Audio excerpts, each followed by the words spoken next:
सभी स्टूडेंट्स का जिसमें हम आज इस वीडियो में क्लास 10th चैप्टर 2 पॉलिनोमियल का last topic division algorithm for polynomials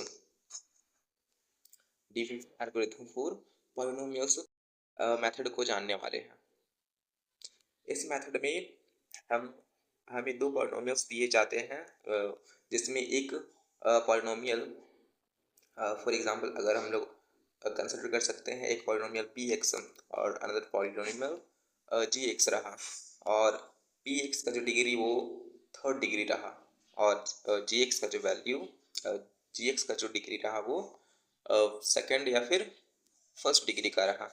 तो मुझे इस तरह के क्वेश्चन को सॉल्व करने के लिए मीन्स मुझे यहाँ पे तो बस फैक्टराइज करना है। फैक्टराइज करके मुझे जीरोस को लाना होता है। अगर मुझे एक पॉलिनोमियल दिया गया तो मुझे बेसिकली उसका जीरोस फाइंड करना होता है। सो हम थर्ड मुझे तो ये पता है कि हम क्वाड्रेटिक पॉलिनोमियल्स के जीरोस को किस तरह से फाइंड कर सकते हैं, बट क्या हम अभी तक क्यूबिक पॉलिनोमियल के जीरोस को फाइंड करना सीखे हैं?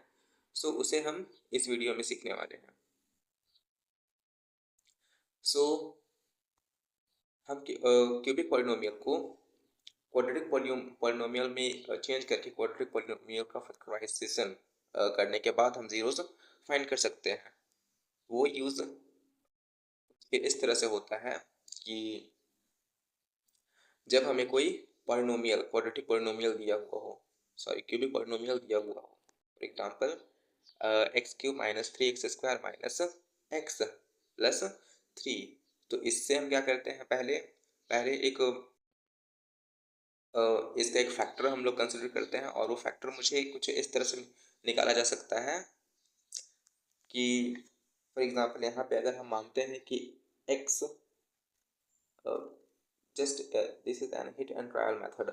जब हम x is equal to 1 consider करते हैं और 1 को जब इस पॉलिनोमियल पे रखते हैं तो हमारा ये जीरो आ जाता है। जहाँ पे पॉलिनोमियल जीरो हो गया x की किसी वैल्यू पर तो पॉलिनोमियल का वो एक फैक्टर बन जाता है। सो यहाँ पे हम देख सकते हैं कि x माइनस वन एक फैक्टर है इस पॉलिनोमियल का।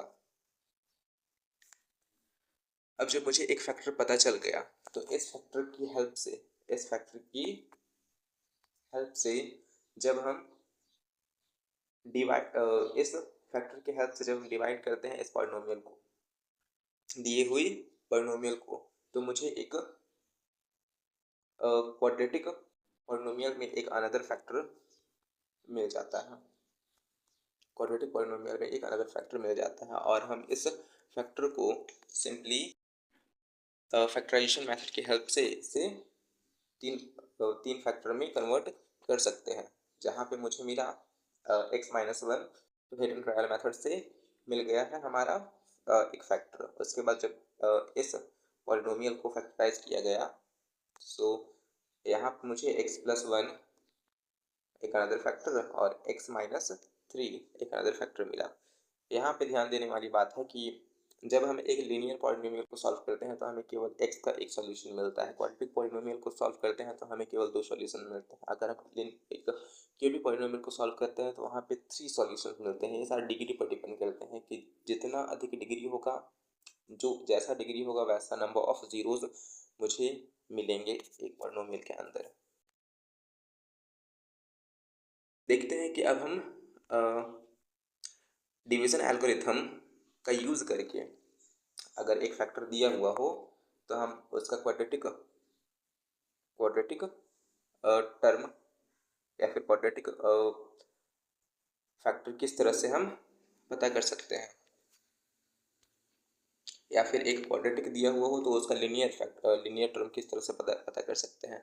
तो यहाँ पे ठीक एक क्वाड्रेटिक पॉलिनोमियल दिया हुआ है और उसका एक फैक्टर x प्लस वन दिया हुआ है और मुझे यहाँ पे डिवीज़न एल्गोरिथम की हेल्प से इसका अनदर फैक्टर पता करना है। तो ये हम कैसे करते हैं, इसे पता करने का एक बहुत आसान तरीका है जिसमें हम लोग क्या करते हैं, हम दिए हुए क्वाड्रेटिक पॉलिनोमियल के हर एक वेरिएबल वाला टर्म को कैंसिल करने की कोशिश करते हैं, जिसमें हम लोग पहले देखते हैं कि यहाँ दिए हुए क्वाड्रेटिक पॉलिनोमियल का जो फर्स्ट टर्म है दैट इज 2x² तो मुझे क्या करना है, x को किसी एक ऐसे टर्म से मल्टीप्लाई करना है जिससे मल्टीप्लाई करने के बाद हमारा ठीक फर्स्ट टर्म यानी कि 2x² आना चाहिए। तो हम जानते हैं कि जब इस x को जब हम 2x से मल्टीप्लाई कर देते हैं तो ये इक्वल होगा 2x² के, तो मीन्स दिस इज ये 2x² और ये 2x² हमारा सेम आ जाएगा। और हम क्या करेंगे, इस जिस नंबर से हम मल्टीप्लाई कर रहे हैं मीन्स 2x, तो 2x को मुझे x से भी मल्टीप्लाई करना है और 2x को 2 से भी मल्टीप्लाई करना है, और इन दोनों को मल्टीप्लाई करने के बाद ठीक मुझे इस टर्म के नीचे ये दोनों टर्म लिख देने हैं। सो जब हम मल्टीप्लाई करते हैं 2x को x से तो मुझे मिलता है 2x², और जब 2x को 4 से मल्टीप्लाई करते हैं तो हमें मिलता है 4x। अब मुझे क्या करना है, अब हमें साइन को चेंज कर देना है। सो यहाँ पे चूँकि साइन का चेंज हम लोग नीचे वाले नंबर के अकॉर्डिंग करते हैं, यहाँ पे देखते हैं कि अगर 2 के साथ में अगर ऊपर में प्लस साइन है, यहाँ पे अगर प्लस साइन है तो हम नीचे में ठीक माइनस साइन लेंगे। तो यहाँ पे अगर प्लस साइन है 4 के ठीक बगल में, तो उसका जस्ट अपोजिट साइन हमारा नीचे में माइनस हो जाएगा। अब जो साइन हो गया है 2x² का और 4x का, ये माइनस और माइनस बन चुका है। अब हमें यहाँ पे सब्ट्रैक्शन कर देना है। सो हम जानते हैं कि जब लाइक टर्म होते हैं और डिफरेंट साइन के साथ तो उसे हम कैंसिल कर देते हैं। और उसी तरह से ठीक है, जब यहाँ पे 3x + 3x और -4x को जब घटाते हैं तो हमें माइनस का x मिलता है। अब हमें डिवाइज़र के x वाले टर्म में किसी एक ऐसे नंबर से मल्टीप्लाई करना है जो मुझे -x ला करके दे। और हम जानते हैं कि x में जब हम -1 से मल्टीप्लाई कर देते हैं और उस -1 को हम यहाँ लिखेंगे। जब हम -1 से मल्टीप्लाई कर देते हैं तो हमें -x मिल जाता है, और उसी -1 से मुझे 2 से भी मल्टीप्लाई करना है। सो 2 से मल्टीप्लाई करने के बाद यह हमारा -2 बन जाएगा, और वापस से मुझे नीचे वाले नंबर का जो साइन है उसके अकॉर्डिंग मुझे साइन चेंज कर देना है। अगर माइनस है तो प्लस कर देना है, माइनस है तो प्लस कर देना है, अगर प्लस रहता है तो माइनस का हो जाता। ठीक है, अब हम लास्ट स्टेज तक पहुंच गए हैं, क्योंकि अब हम x के साथ कोई भी ऐसा नंबर नहीं बचेगा, x के साथ कोई भी ऐसा नंबर नहीं मल्टीप्लाई कर सकते हैं जिसे मल्टीप्लाई करने पर मुझे 3 मिले। सो हमारा यहाँ पे डिवीज़न कंप्लीट हो जाएगा। अब हम यहाँ पे देख सकते हैं कि हमारा रिमाइंडर 3 आया हुआ है, क्वोशिएंट x² - 1 आया हुआ है, डिवाइज़र x + 1 दिया हुआ था, और डिविडेंड x + 2x² + 3x + 1 ये भी दिया हुआ था। अब हम यहाँ पे अपनी आंसर को कि क्या हमारा रिमाइंडर 3 करेक्ट है, क्या हमारा क्वोशिएंट करेक्ट आया हुआ है, इसे चेक करने के लिए हम जो बचपन से क्लास 5th में पढ़ते आ रहे हैं एक फॉर्मूला जो कुछ इस तरह का है, dividend equal to divisor into quotient plus remainder. इस पर हम अपनी आंसर में जो वैल्यूज़ हैं, जहाँ जो डिविडेंड है, जहाँ पे डिवाइज़र है, इन सभी वैल्यूज़ को हम यहाँ पे रख कर इस फॉर्मूला में रख करके चेक कर सकते हैं कि क्या हमारा आंसर करेक्ट है। इन केस अगर हमारा आंसर करेक्ट होता है सो हम कह सकते हैं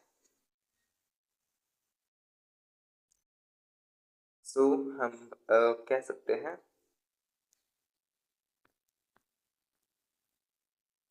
अच्छा, इस क्वेश्चन में केवल चेक करने के लिए कहा गया है। नेक्स्ट क्वेश्चन में देखते हैं,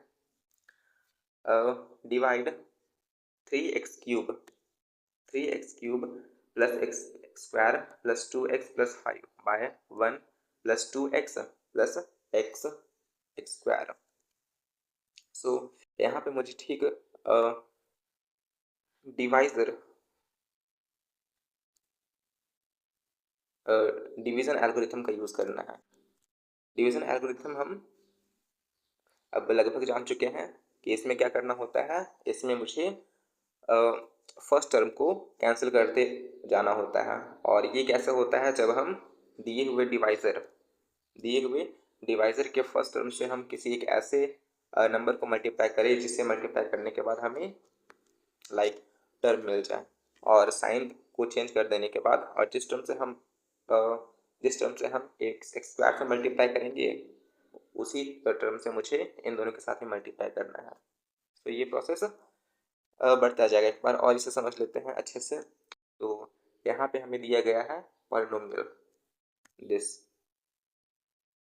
और डिवाइजर दिस। सो मुझे एक्स स्क्वायर में, तो फर्स्ट टर्म हमारा है 3x³।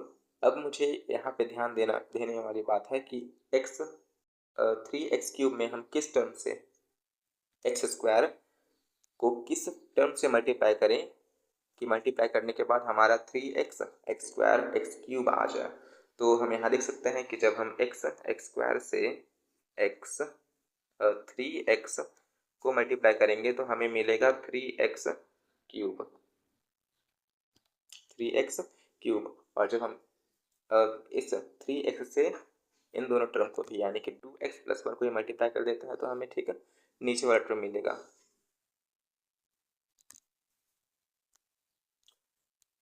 अब हम इस 3x को जिस टर्म से मल्टीप्लाई किया जा रहा है उससे हम ऊपर लिख देंगे और हमारा साइन नीचे चेंज हो जाएगा।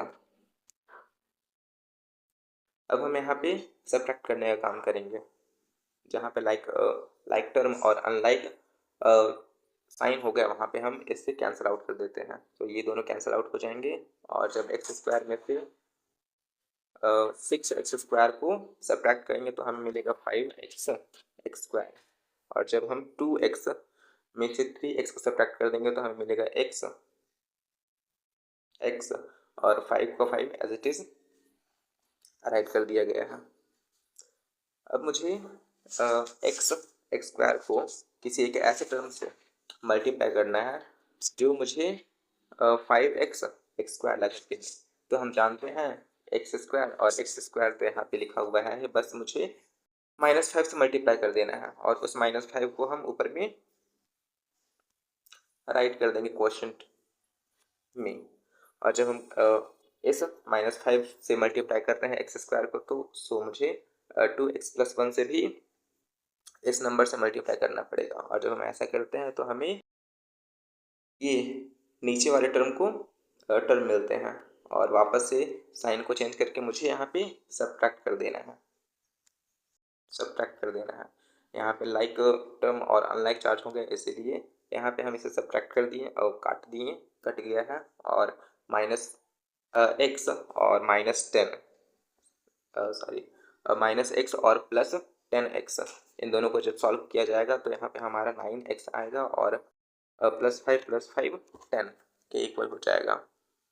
सो यहाँ पे हमारा ये डिवीज़न एल्गोरिथम इस क्वेश्चन के लिए कंप्लीट हो गया। और इन केस अगर आप चेक करना चाहते हैं कि हमारा आंसर करेक्ट है या नहीं, तो हम पीछे इस फॉर्मूले से, जिस फॉर्मूले में हम लोग पिछले वाले क्वेश्चन को चेक किए थे, उसी फॉर्मूले से यहाँ पे भी चेक किया जा सकता है।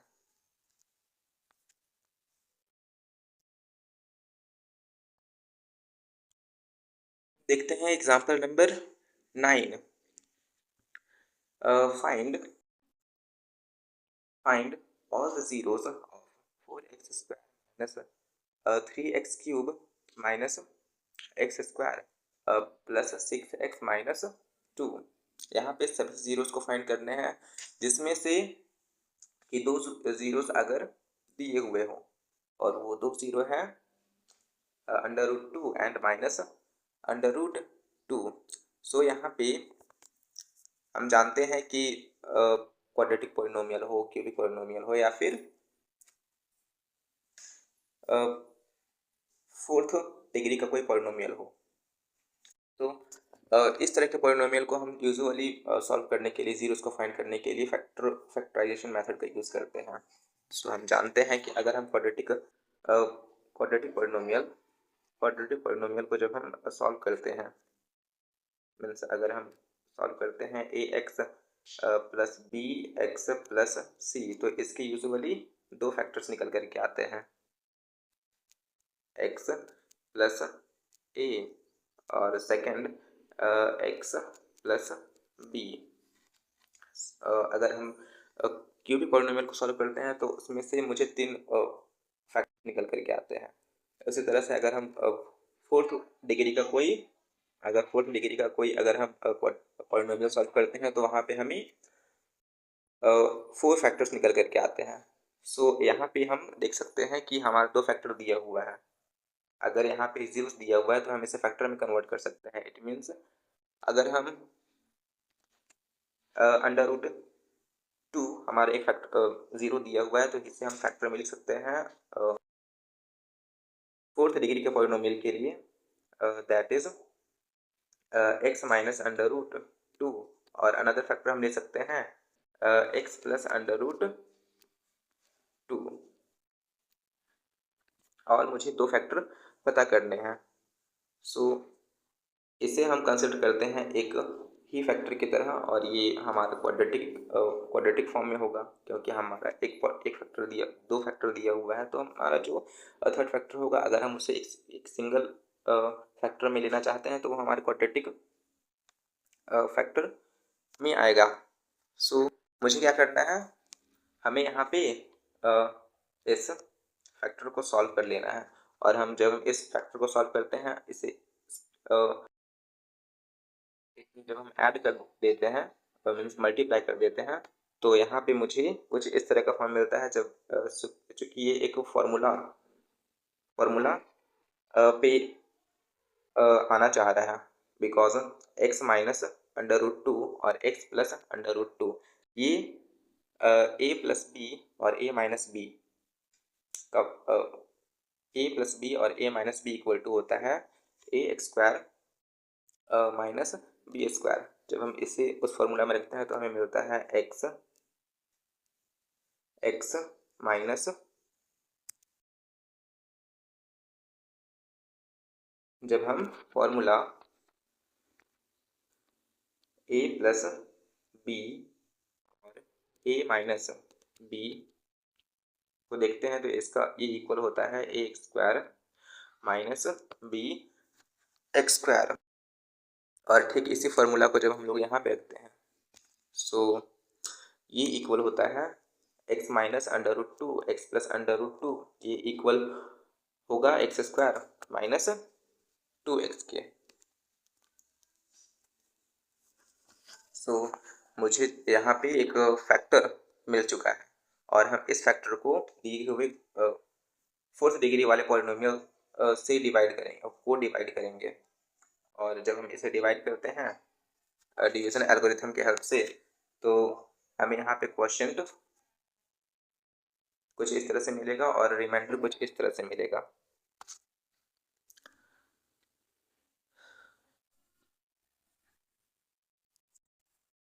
यहाँ पे ध्यान देने वाली एक बहुत ज़रूरी बात है कि हम अपने जो भी हम टर्म से मल्टीप्लाई करते हैं कैंसिल करने के लिए फर्स्ट टर्म को, वहाँ पे मुझे सेम डिग्री वाले के नीचे सेम डिग्री का टर्म लिखना होता है। अगर हम ऐसा नहीं करते हैं तो हमारा आंसर बिगड़ने का चांस बन जाता है। सो यहाँ पे देख सकते हैं, अगर फोर्थ डिग्री का कोई क्वेश्चन है जिसमें हम लोग सेकंड डिग्री वाले पॉलिनोमियल से डिवाइड कर रहे हैं, सो मुझे सबसे पहले तो ये चूज़ करना पड़ेगा कि किस टर्म से मल्टीप्लाई करने पर हमारा जो फर्स्ट टर्म है वो कैंसिल हो रहा है। तो यहाँ पे हम देख सकते हैं, अगर अगर हम अगर हमें 4x टू द पावर 4 लाना है, तो मुझे एक्स स्क्वायर में 2x स्क्वायर से मल्टीप्लाई करना पड़ेगा, क्योंकि जब हम एक्स स्क्वायर से 2x स्क्वायर फिर जब हम मल्टीप्लाई करते हैं, तो सॉरी एक्स स्क्वायर से जब हम मल्टीप्लाई करते हैं तो ही हमारा ये टर्म यानी कि 2x टू द पावर 4 मिलता है। और जब हम इसे नीचे लिख देंगे, जब हम इसे नीचे लिख देंगे, अब हम मल्टीप्लाई करेंगे 2x स्क्वायर को -2 से, और इसे मल्टीप्लाई करने पर हमारा जो आंसर आएगा that is 4x square with negative sign. So इस टर्म को मुझे 3x क्यूब के नीचे नहीं बल्कि इसकी बगल में अगर कोई ऐसा टर्म है जिसका डिग्री इसके जैसा है, तो मुझे उस टर्म के नीचे इस टर्म को लिखना है, ना कि किसी अनलाइक डिग्री के नीचे। सो मुझे यहाँ पे ऑर्डरली अरेंज करते जाना है टर्म्स को, क्योंकि हमारा फर्स्ट टर्म यहाँ पे कैंसिल हो चुका है, और हम अब नेक्स्ट टर्म को नीचे राइट करेंगे। सो -3x क्यूब, और जब सब्ट्रैक्ट कर देंगे इन दोनों को सो मुझे मिलेगा x स्क्वायर प्लस 6x और -2। अब मुझे एक ऐसा टर्म से मल्टीप्लाई करना है एक्स स्क्वायर के साथ जिसे मल्टीप्लाई करने पर हमारा -3x क्यूब मिल जाए। तो हम देखते हैं यहाँ पे जब हम 3x से मल्टीप्लाई कर देते हैं, जब हम -3x से मल्टीप्लाई कर देते हैं तो हमारा वो टर्म मिल जाता है, और -3 को -2 से मल्टीप्लाई करेंगे तो हमारा -6x से मैंने पिछले जैसे मैंने पहले बताया था कि लाइक डिग्री के नीचे ही लाइक डिग्री लिखा, सेम डिग्री आमने सामने होना चाहिए, न कि किसी और डिग्री के साथ। सो अब हम लास्ट स्टेप में पहुंचने वाले हैं, जिसमें हम लोग देखते हैं कि यहाँ पे एक्स स्क्वायर का X square as it is लिखा गया है, देन 6x कैंसिल आउट हो गया और -2 का -2 लिखा गया है। अब हम एक्स स्क्वायर से +1 को मल्टीप्लाई करेंगे तो हमारा ये टर्म भी कैंसिल हो जाएगा, और इससे ये भी टर्म कैंसिल हो जाएगा, हमारा रिमाइंडर 0 के इक्वल हो जाएगा। अब हमें वो पॉलिनोमियल मिल चुका है, जिसकी हमें तलाश है। तो हमारा जो दूसरा दो जीरोस दिया गया था वो इससे आया हुआ था। अब मुझे दूसरा क्वाड्रेटिक पॉलिनोमियल मिल चुका है, और इस क्वाड्रेटिक पॉलिनोमियल को फैक्टराइजेशन मेथड की हेल्प से सॉल्व करके हम अनदर 2 फैक्टर्स फाइंड कर सकते हैं, और उन दोनों फैक्टर को जीरोस में कन्वर्ट कर सकते हैं। तो ये हम एक बार देख सकते हैं, हमारा जो 4th डिग्री का पॉलिनोमियल था उसे सॉल्व करने पर हमें ये मिला, और ये इक्वल है x माइनस √2 और x प्लस √2 के, और इसे सॉल्व करने पर हमें ये मिला हुआ है। सो हमें दो फैक्टर्स दिए हुए थे ये दोनों, और इन दोनों को सॉल्व करने पर हमें 1/2 एंड 1 मिलता है। So this are the 4 zeros of our 4th degree polynomial. Thank you for watching our video.